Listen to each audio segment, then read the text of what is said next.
안녕하십니까. 임플란트 임상에서 우리가 놓치고 있는 것들, 오늘은 그 세 번째 시간입니다. 벌써 9월입니다. 날도 조금 좀 산산해진 것 같고, 그리고 이제 가을이 성큼 찾아오는 것 같습니다. 지난 여름은 비도 많이 오고 많이 무더워서 다들 고생하셨을 것 같습니다. 오늘 제가 말씀드릴 내용은, 유지관리에 유리한 임플란트 주위 잇몸을 만드는 다양한 2차 수술법에 대해서 알아보도록 하겠습니다. 저는 경기도 성남시에 개원하고 있는 김남윤이라고 합니다.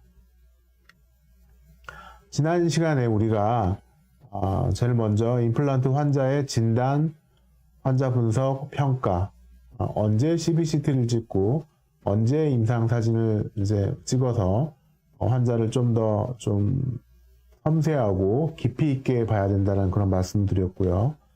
두 번째 시간에는 원칙에 입각한 1차 수술, 절개, 봉합, 드릴링 이런 부분에 대해서 알아봤습니다. 오늘은 그 세 번째 시간으로 유지 관리에 유리한 임플란트 주위 잇몸을 만드는 다양한 2차 수술법에 대해서 알아보도록 하겠습니다. 오늘까지 제가 오늘의 시를 말씀드리고 패러디를 하는 걸로 그만하고요. 다음번부터는 정말 좋은 시만 소개하도록 하겠습니다. 내려갈 때 보았네, 올라갈 때 못 본 그 꽃, 고은님의 그 꽃이란 시입니다. 어느 날 제가 집 앞에 이렇게 서성이는데 굉장히 예쁜 꽃이 보이더라고요. 제 나이 또래 선생님들은 꽃에 대해서 굉장히 좀 관심을 많이 갖는 것 같습니다.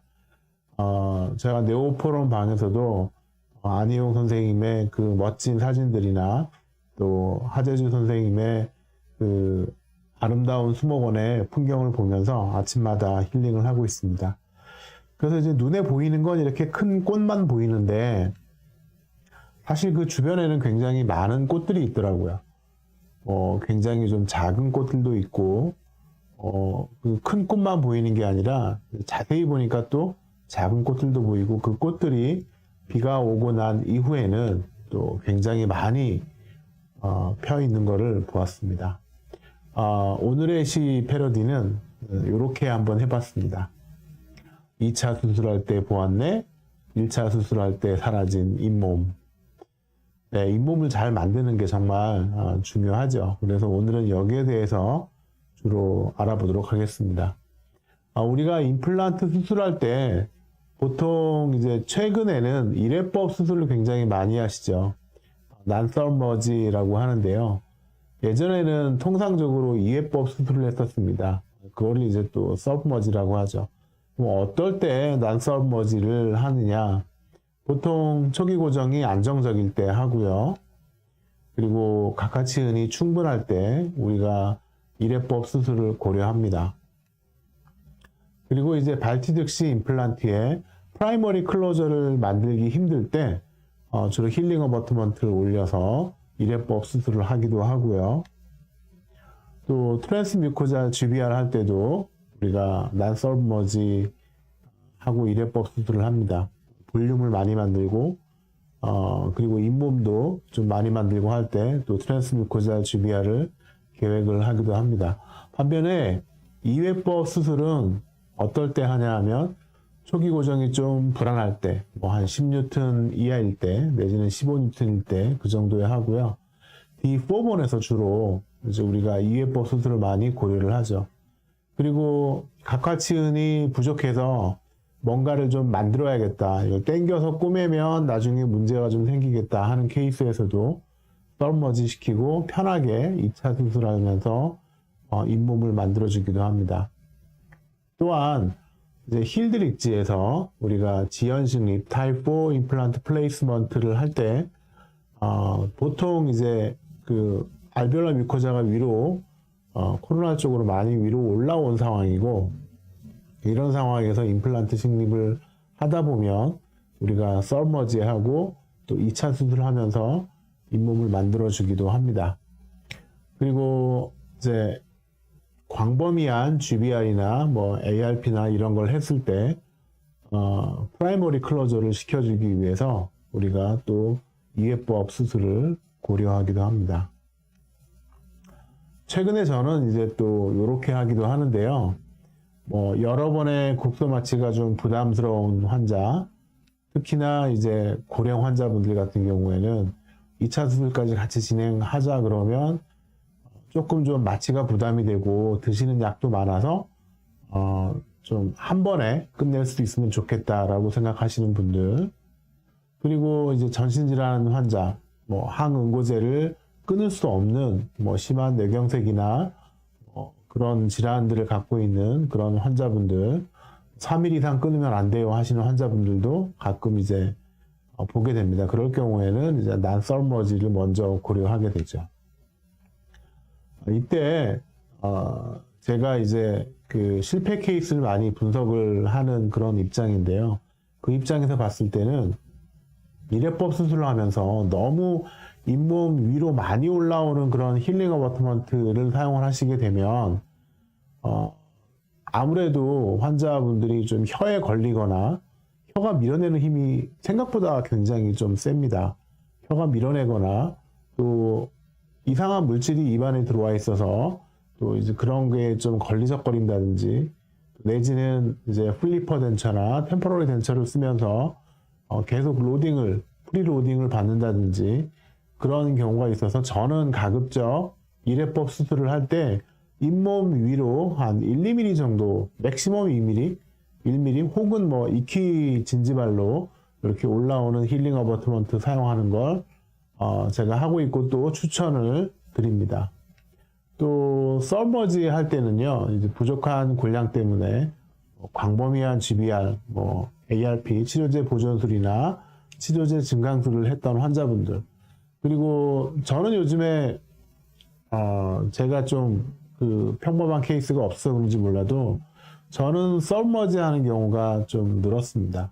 썰머지 하고 약간 좀 컨벤셔널하게 딜레이드 타입으로 임플란테이션 하고 또 이제 좀 컨벤셔널하게 로딩하는 케이스들이 많아서, 또 프로그레시브 로딩하는 케이스가 많아서 그런지 몰라도 저는 오히려 이래법 수술보다 요 근래에는 썰머지 하는 경우가 좀 많은 것 같습니다. 그래서 2차 수술법에 대해서 이제 고려를 하게 되죠. 힐링 어버트먼트는 보통 우리가 두 가지를 고려하게 됩니다. 다이아메터하고 커프죠. 다이아메터는 여기서부터 여기까지가 이제 그 적정한 다이아메터고, 커프는 잇몸 위로 올라오는 부분이고, 요건 이제 아스트라 타입의 임플란트인데 요 레벨까지는 임플란트 고정체 안에, 픽스처 안에 잠기는 부분이죠.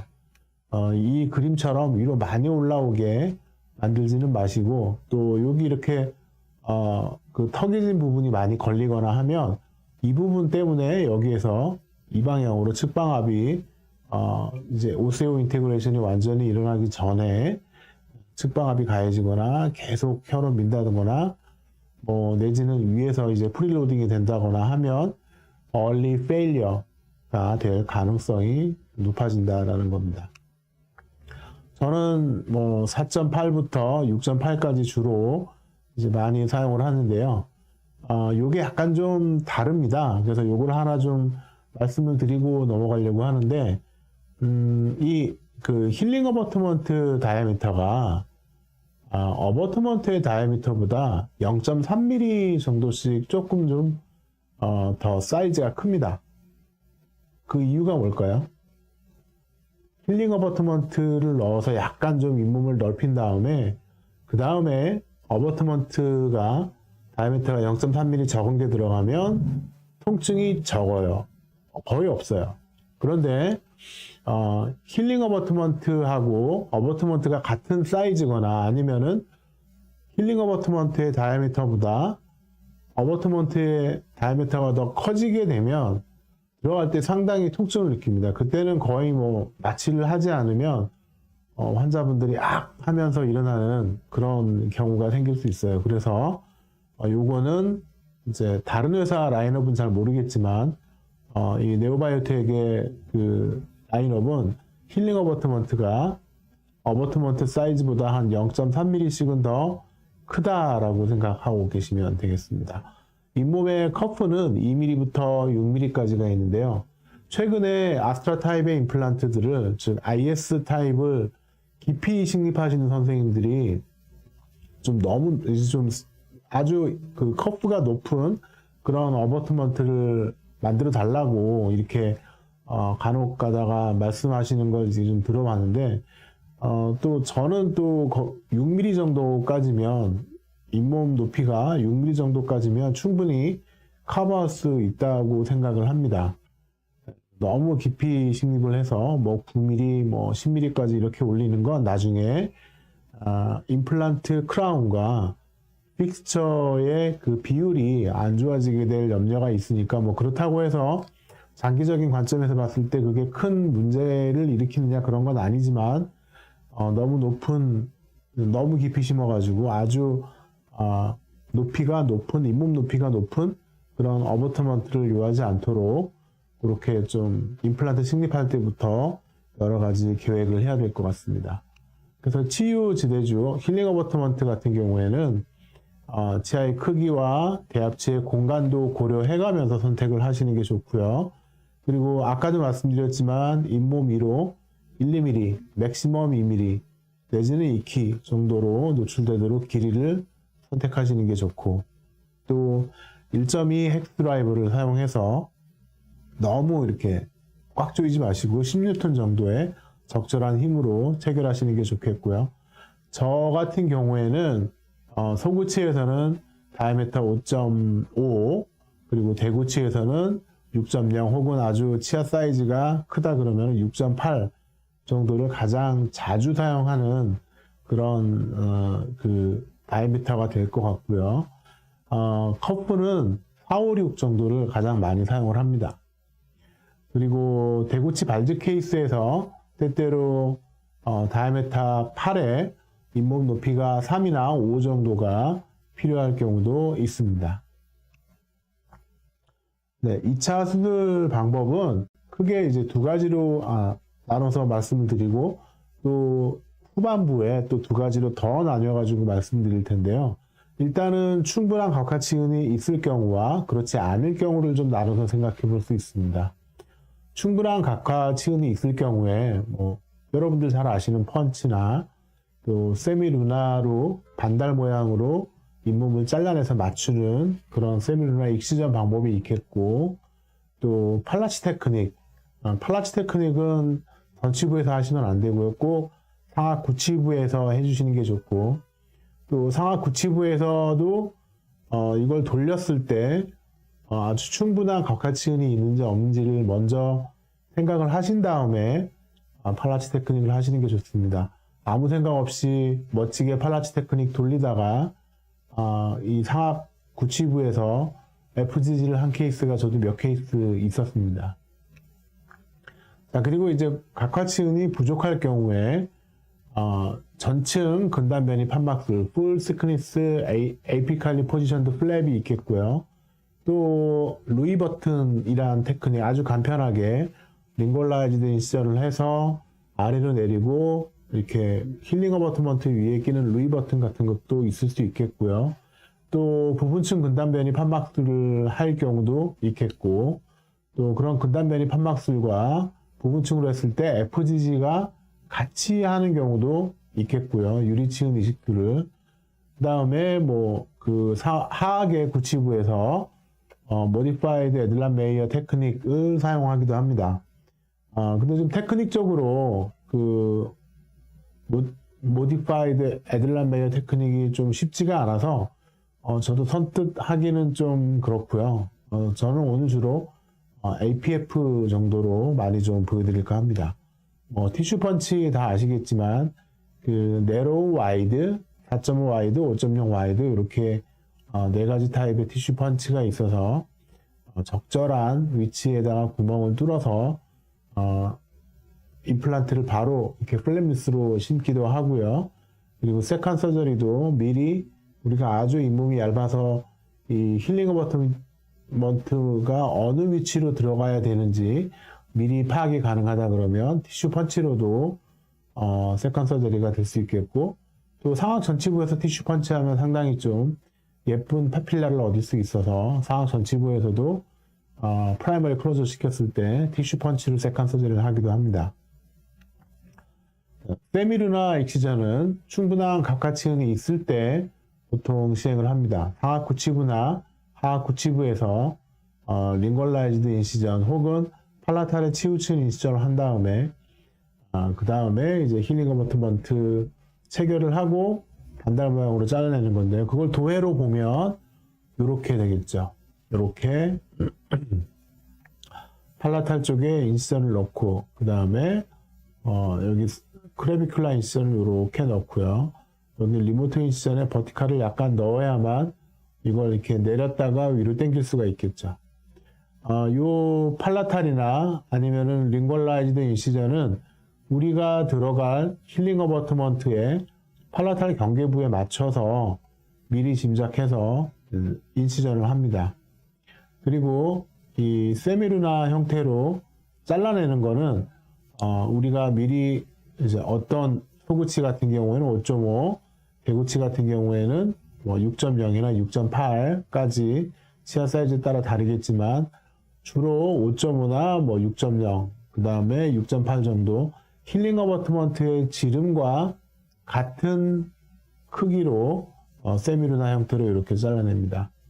그리고 나서 이제 파필라 부위부터 먼저 이제 갖다가 붙이고 그 다음에 버컬, 링걸 이제 메지알, 디스탈 쪽에 마진을 가서 붙이면 아주 예쁘게 잘 낫게 되죠. 저는 봉합을 할 때 주로 이런 경우에 나일론으로 합니다. 나일론으로 하고 한 2주 정도 놔둔 다음에 바로 인상체득을 하기도 합니다. 네, 이렇게 이제 25번, 26번 그 임플란트 식립을 한 상태고요. 그 다음에 이제 아까 보여드린 케이스처럼 링걸라이즈드 인시전을 했고, 그 다음에 버티칼로도 이렇게 내린 상황이고요. GBR을 했었습니다. GBR을 했어서 버칼 쪽으로는 아주 많은 이제 뼈들이 약간 입자골 형태가 보이긴 하지만 만들어지고 있고 6번 자리는 많은 뼈가 생겨서 이미 덮어버렸죠. 이런 경우에는 살짝 뭐 그 라운드바 같은 걸로 하이스피드 다이몬드 라운드 같은 걸로 이렇게 동그랗게 파내기도 합니다. 그리고 나중에 힐링 어버트먼트가 걸리는 부위가 있으면 뼈를 약간 트리밍 해주기도 하는데요. 본 트리머를 사용하기도 하고 그냥 다이아몬드 라운드버를 사용하기도 합니다. 그래서 공간이 사선 형태로 한 30도 형태 정도로 이렇게 좀 깎아주면 이렇게 힐링 어버트먼트가 들어갈 수가 있죠. 네, 그래서 두 개의 힐링 어버트먼트 5.5를 사용을 했고요. 그래서 이렇게 링걸 마진에 맞췄고요. 6번이지만 하여튼 이때 이제 여기는 5.5를 두 개를 같이 사용을 했었습니다. 그 다음에 약간 공간이 모자라서 그랬던 것 같기도 해요. 그리고 잇몸이 이렇게 남죠. 그러면 여기서부터 5.5, 여기서부터 또 5.5 지름에 맞게끔 반달 모양의 형태로 잇몸을 잘라내는 겁니다. 15번 블레이드로 잘라내는데요. 이때 주의해야 될 점은 쇠 블레이드를 사용하셔야 되세요. 쇠 블레이드를. 그냥 이 절개했던 블레이드로 사용하게 되면 상당히 좀 잘 안 잘라지는 그런 경향이 있고요. 그리고 이 부분을 티슈 포셉으로 잡은 다음에 이렇게 잘라내면 되고요. 아니면 여기를 티슈 포셉으로 누르고 요만큼을 잘라내면 됩니다. 자, 이렇게 잘라냈고요. 네, 좀 더 확대해서 보면 힐링 어버트먼트 사이즈에 가장 잘 어울리게 비슷한 직경으로 그렇게 잘라냅니다. 이렇게. 그 다음에 네, 요거는 이제 블랙실크로 꼬매긴 했는데요. 먼저 이렇게 근원심 판막을 맞추고 그 다음 버티칼 인ser을 한 것도 맞추고 이렇게 이제 봉합을 합니다. 네, 봉합한 다음에 블랙실크는 일주일 있다가 제거를 하고요. 실크 제거할 때의 모습이고, 좀 더 기다렸다가 잇몸이 완전하게 이제 아문 다음에 인상 체득을 합니다. 네, 그래서 커스텀 어버트먼트 체결을 했고요. 그리고 풀 지르코니아 크라운을 세팅을 했습니다. 네, 또 이 팔라치 테크닉은 마찬가지로 충분한 각화층이 있을 때 사용을 하는 2차 수술 테크닉이고요. 상하 구치부에서 주로 사용을 합니다. 네, 이렇게 이제 그 마찬가지로 링걸라이즈드 인시전을 하고 수직 절개를 한 다음에 아래로 내리고 유경 피판을 만들어서 돌리는 거죠. 라테랄 페디클, 라테랄리 포지션드 페디클 그라프트다 이렇게 생각하시면 될 것 같습니다. 팔라치 선생님이 처음에 이렇게 이런 테크닉을 발표하셔가지고 우리가 팔라치 테크닉이라고 부르고 있는데요.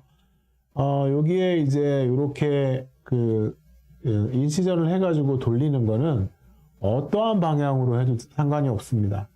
지금은 여기 5번, 6번 자리 있는 데가, 그러니까 6번, 7번 자리 사이가 많이 비어있기 때문에 요거를 이렇게 돌리는 게 훨씬 더 유리하겠죠. 그래서 이렇게 하는데, 만약에 이제 여기가 떨어져 있다 그러면 반대로 이렇게 돌리기도 합니다. 예, 그래서 이렇게 돌려서 꼬매놓고 뭐 버티컬 인시전 한 부분도 같이 봉합을 하고 합니다. 24번, 25번에 임플란트 식립을 했던 분이시고요. 네, 타이타늄 메쉬를 사용을 해서 GBR을 했었습니다. 굉장히 폐료 상태도 안 좋았던 분이고, 또 이 호리존탈 본 디펙트도 굉장히 심했던 분이셔서 임플란트 식립을 하면서 위에 스페이서를 껴주고 그 다음에 타이타늄 메쉬 CTM을 사용을 하고 위에 커버 스크류를 하고 프라이머리 클로즈를 했던 상황이죠. 네, 링걸라이즈드 인시전 했고요. 그리고 버티컬 인시전을 이렇게 넣었습니다. 네, 제거가 된 타이타늄 메쉬 CTM과 커버 스크류와 스페이서입니다. 스페이서는 저는 적어도 높이가 한 1.5mm 정도 되는 그런 스페이서를 주로 사용을 합니다. 네, 그래서 이제 제거가 된 모습이고, 그 힐링 어버트먼트를 5.5 사이즈를 넣었고요. 이건 6.0 사이즈를 넣은 것 같습니다. 둘 다 5.5를 넣었네요. 포구치라서. 죄송합니다. 이렇게 이제 두 개를 연결을 하고, 그 다음에 이제 정리가 잘 돼 있나 한번 보고, 이렇게, 보통은 이쪽으로 많이 넘기죠. 6번 자리 쪽으로 많이 넘기는데, 저는 앞쪽으로 이렇게, 이쪽에 좀 더 심미적으로 보이게 하기 위해서, 이쪽으로 돌려갖고, 이렇게 앞쪽으로 돌려서, 미지알 쪽으로 돌려서, 이렇게 라테랄리 포지션드 페디클을 했습니다. 팔라치를 했습니다.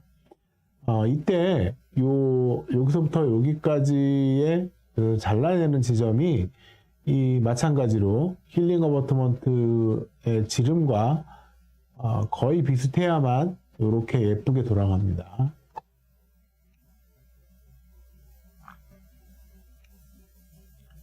그 다음에 이제 마찬가지로 봉합을 시행을 했고요. 이 팔라치 테크닉을 하는 궁극적인 목적은 뭐냐면, 이 힐링 어버트먼트 사이에 세컨더리 인텐션에 의해서 힐링이 되는 것보다, 이 파필라처럼 이렇게 만들어주면서 예쁘게 그리고 단기간에 힐링을 유도하기 위해서 팔라치 테크닉을 합니다.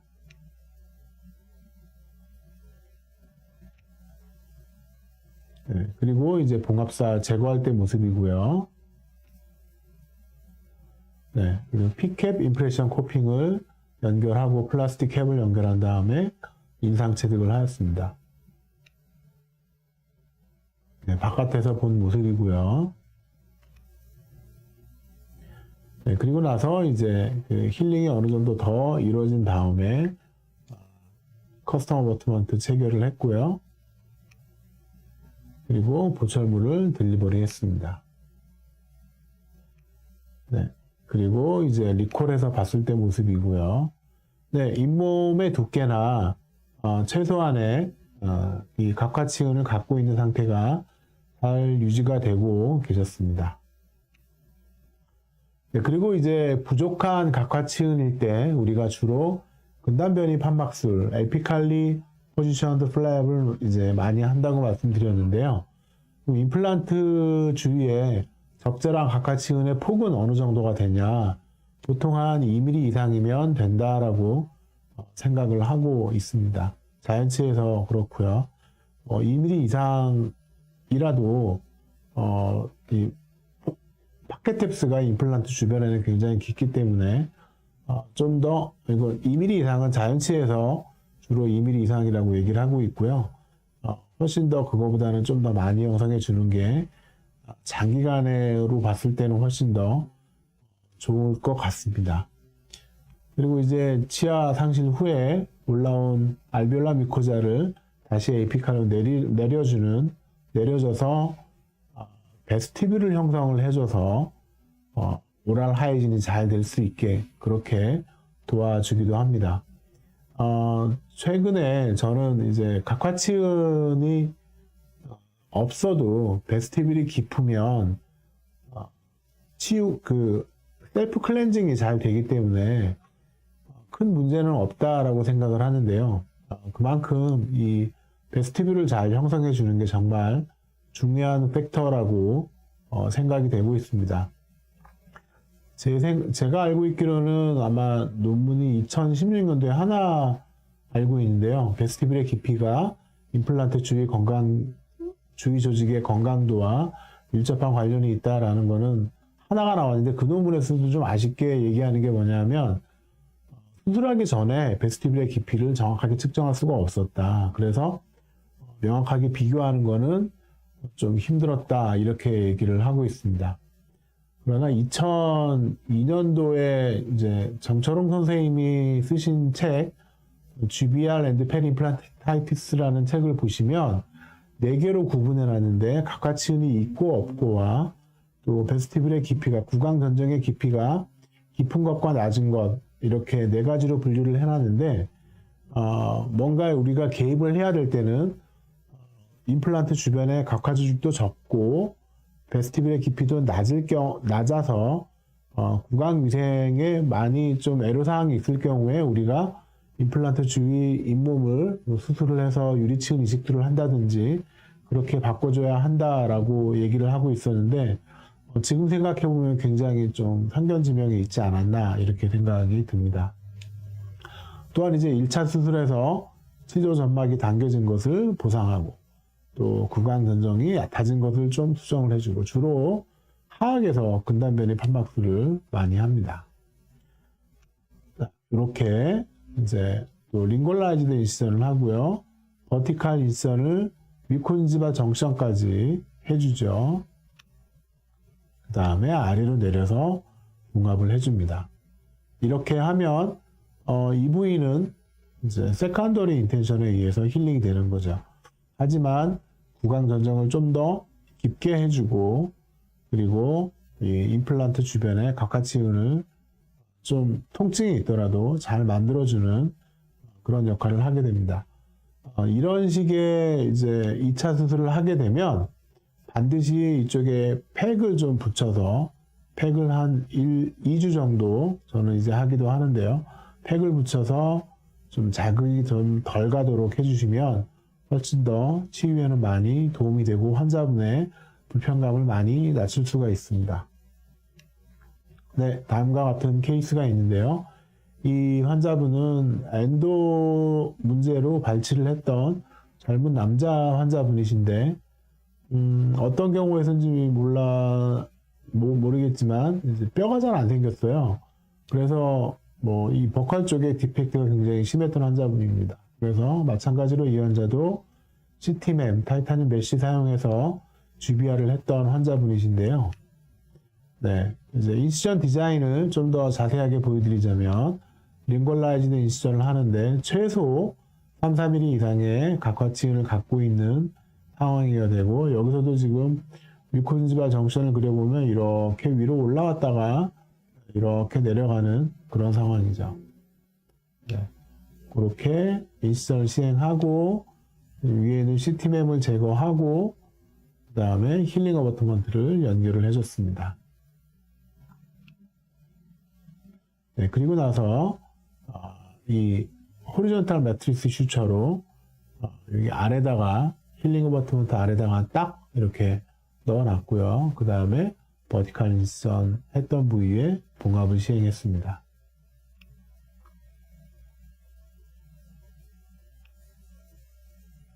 네, 이렇게 그 호리존탈 매트리스 슈처를 해주시면 해서 이렇게 딱 고정을 해주고 여기에 딱 껴주시면 굉장히 좀 이쪽 부위는 약간의 통증이 있어서 그 세컨더리 인텐션에 의해서 힐링이 되겠지만 팩으로 이렇게 좀 덮어주면 되겠죠.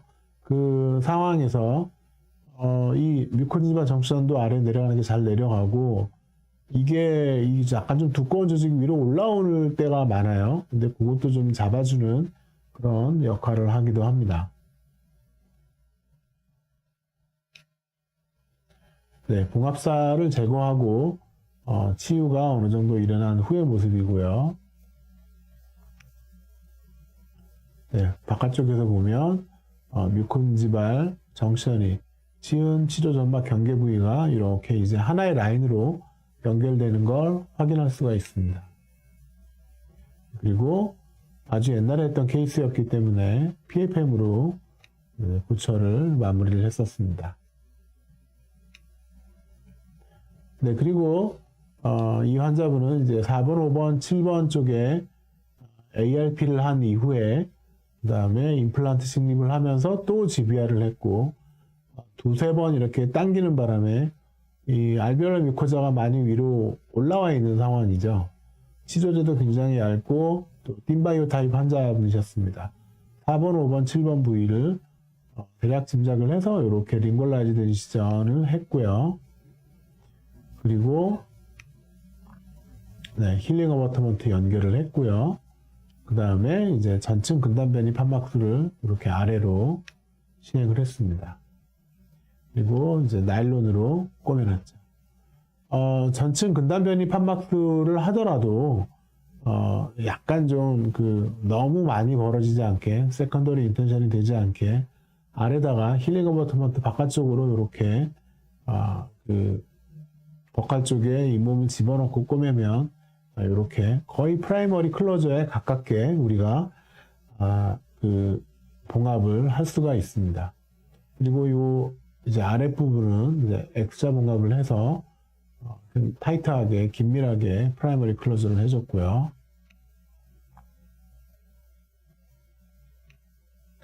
네, 여기 이제 봉합사 제거하고 치유가 되고 있는 모습이고요. 힐링 어버트먼트를 5.5, 소구치는 5.5, 그 다음에 대구치에는 6.8, 제가 가장 선호하는 그런 사이즈인데 그렇게 집어넣었습니다.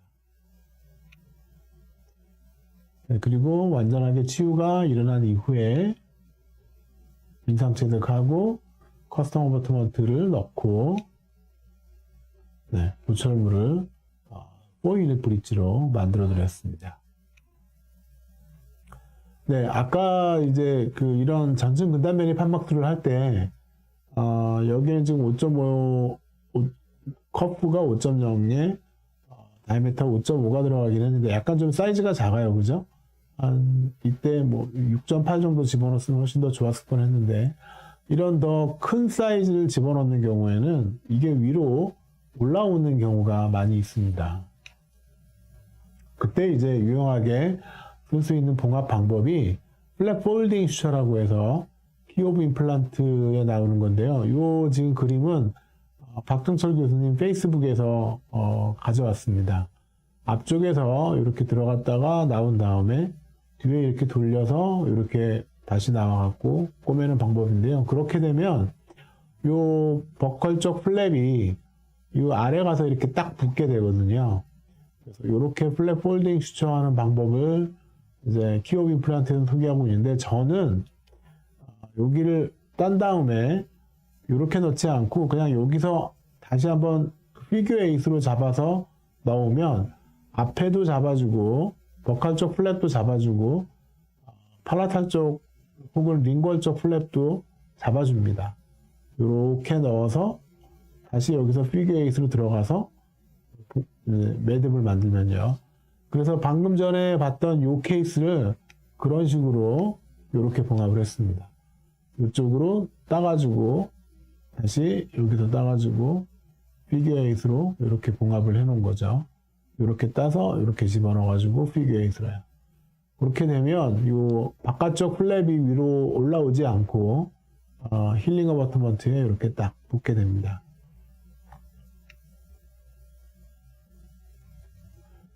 봉합 방법 중에 그런 방법도 있구나 라고 생각해 주시면 될 것 같고요.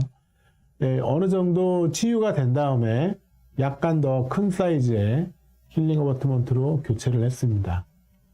네, 그래서 이제 좀 더 낫기를 기다리고 있는 중이고요. 이 인레이 쪽은 크랙도 좀 가 있는 상황이시고 5번 크라운도 다시 리메이크 하려고 프랩을 했고요. 그리고 이제 보철물을 세팅을 하고 있습니다. 네, 이렇게 해서 보철이 끝났고요. 요걸 약간 좀 위에서 봤을 때는 바깥쪽 잇몸이 보이지가 않아 가지고 약간 버칼에서 보면 이런 형태, 네, 뮤코진지바 정션도 이렇게 일치가 되어 있고 그 다음에 이렇게 예쁘게 잇몸이 만들어진 걸 볼 수가 있습니다. 네, 그리고 이제 또 다른 한 가지의 2차 수술 방법을 또 알려드리려고 했는데요. 지금까지 우리가 각화치은이 충분할 때 그리고 각화치은이 좀 부족할 때 하는 두 가지 이렇게 분류 방법에 대해서 여러 가지 테크닉에 대해서 알아봤는데요.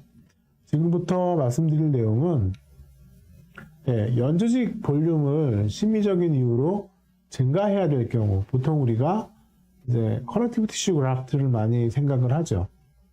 그리고 모디파이드 롤 테크닉도 있습니다.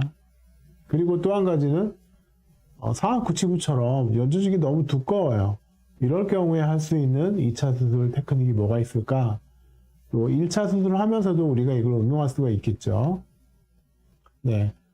CTG 할 때 보통 저는 인벨로프 테크닉, 1981년도 저널에 로젠버그 가버 선생님의 인벨로프 파우치 플랩을 많이 합니다. 이건 전층으로 하셔도 되고 부분층으로 하셔도 상관없어요. 12번 치아가 점점 안 좋아지고 있고요. 그래서 임플란트 식립을 했습니다. 그런데 사실 임플란트 식립하면서 약간의 GBR도 했지만 이렇게 푹 꺼지리라고 생각을 예측을 잘 못하죠. 물론 이제 환자 상황이 좀 안 좋긴 했지만 그럴 때 우리가 이제 한개 치아이고 단일 치아이고 그 다음에 이제 여기다가 다시 또 재차 뼈 이식하는 것도 좀 부담스럽고 할 때 7번 디스탈 튜베로스틴, 막슐러리 튜베로스틴인 데서 이런 조직을 이렇게 체득을 해서 CTG를 채취를 한 다음에 위에 이제 상피까지 같이 이거는 거의 진지백토미로 이렇게 만들거든요. 그 다음에 이 부위와 요 아래 위에 부분을 상피를 제거를 해줍니다. 접합 상피와 바깥에 있는 그런 각화 상피들을 다 15번 블레이드나 이런 걸로 제거를 해주고 여기다가 이렇게 이제 버칼 쪽으로 집어넣는 거죠. 집어넣고 봉합을 합니다. 심플하게 이렇게 봉합을 하면 굉장히 조직이 두꺼워지죠. 방금 전하고는 이제 좀 달라진 양상을 좀 보이고 있습니다. 그래서 인상 체득하고 그 다음에 지르코니아 싱킹된 그런 어버트먼트입니다. 심미적인 이유 때문에 이렇게 제작을 합니다. 자, 이렇게 하고 보니까 버컬 인골 쪽은 이제 봐줄만 한데 파필라가 문제죠. 이 파필라는 컨택 포인트를 이 치간골에서 4mm, 동양인은 4mm, 틴바이오 타입이라면 4mm, 틱바이오 타입이 2라 그러면은 5mm 정도면 나중에 시간이 지나면 어느 정도 차오릅니다. 이렇게 차올라서 인접 치아와 조화로운 그런 상태를 보입니다. 대부분이 그러니까 이건 환자분들한테 미리 말씀해 주시면 될 것 같고, 보컬 쪽에 약간 좀 안 나오긴 했지만 흉흉하고 좀 어색하지 않은 그런 모습들을 보이고 있습니다. 모디파이드 롤 테크닉은 오리지널 테크닉은 이거예요. 이제 여기도 이제 내사면 절개해서 버칼로 넘긴 다음에 요 내사면 절개한 부분을 접어서 집어넣고 2차 수술하는 방법인데요. 이렇게 하게 되면 버커링 거리 차이가 너무 많이 나게 됩니다. 그래서 저는 어떻게 하냐면 24번 치아 임플란트 승립을 했고 ARP 하고 딜레이드 어프로치 했던 케이스라서 여러 번 이렇게 곰했던 케이스라서 좀 버컬 쪽에 볼륨이 많이 이제 좀 없어진 상황인데요. 이렇게 인션합니다. 마찬가지로 근단변이 판막술 하듯이 이렇게 인션한 다음에 플랩을 열고요. 그 다음에 이제 뼈가 잘 생겼는지 확인을 하고 힐링 어버트먼트를 교체하고요. 이렇게 교체한 다음에 지금 이 부분에 인션을 한 번 더 하고요.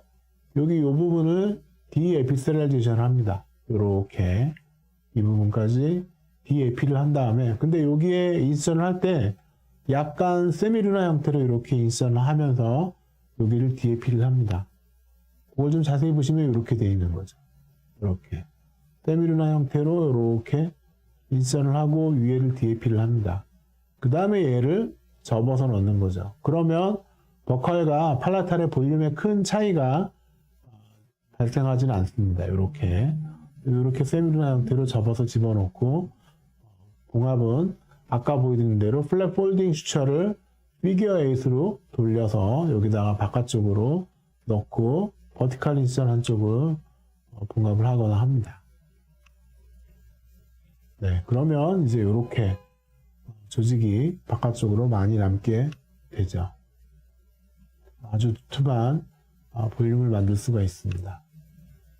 네, 이제 방금 전 봤던 케이스는 뭐 우철이 완전히 끝나진 않았군요. 그리고 이제 12번 그 임플란트가 이제 실패해가지고 이제 타원에서 이렇게 의뢰된 환자분이신데 이분도 세컨 서저리 하면서 약간 좀 더 부족한 부위를 여기를 디에피를 한 다음에 여기에 지금 디에피한 부분이죠. 상피를 제거한 다음에 이렇게 세미루나 형태로 잘라서 이렇게 넣으면 세컨 서저리 하면서도 조금 더 부족한 볼륨을 우리가 CTG나 이런 걸 행하지 않고 이렇게 부족한 볼륨을 얻을 수가 있습니다. 네. 피캡 임프레션 코핑 넣고 지르코니아 싱킹 어버트먼트를 넣어서 여기 보시면 이렇게 좀 어색하지 않은 볼륨이 이렇게 만들어졌고요. 사실 여러 번 뭐 GBR도 여러 번 하고 소프티슈 그래프트도 여러 번 하고 해서 많이 꺼져 있지만 그래도 이제 이게 템포러리 상황이에요. 템포러리 상황에서 어느 정도 유지시킬 수가 있었고요. 네, 이게 이제 파이널 부착물인데 여기 아마 제가 CTG를 하면서 나일론이 좀 남아있는 것 같아요. 그래서 요거는 지금 이분이 이제 임신 출산으로 하셔서 이후에 이제 여기 약간 좀 더 마취하고 제거하기로 했습니다. 그래서 이렇게 보철물이 들어갔습니다. 네, 그리고 이제 그 띠닝을 해야 되는 케이스예요. 커넥티브 티슈 띠닝 하는 케이스는 이 환자분도 이제 젊은 여자 환자분이셨는데 하악동 거상술을 하고 임플란트 2개 넣고 그라프트도 하고 그랬는데 결론적으로 보니까 상악의 조직이 굉장히 두꺼워져 있는 상황이셨어요. 그래서 인터널 진지벡토미 커넥티브 티슈 띠닝을 해서 이만큼 제거를 하고 좀 아까웠습니다. 다른 데 또 넣을 수 있으면 좋았는데 보철을 해서 이렇게 넣었던 환자분이십니다. 네, 그리고 엑스레이 보시면 현재까지는 잘 유지가 되고 있습니다. 네, 오늘의 한 줄 요약입니다.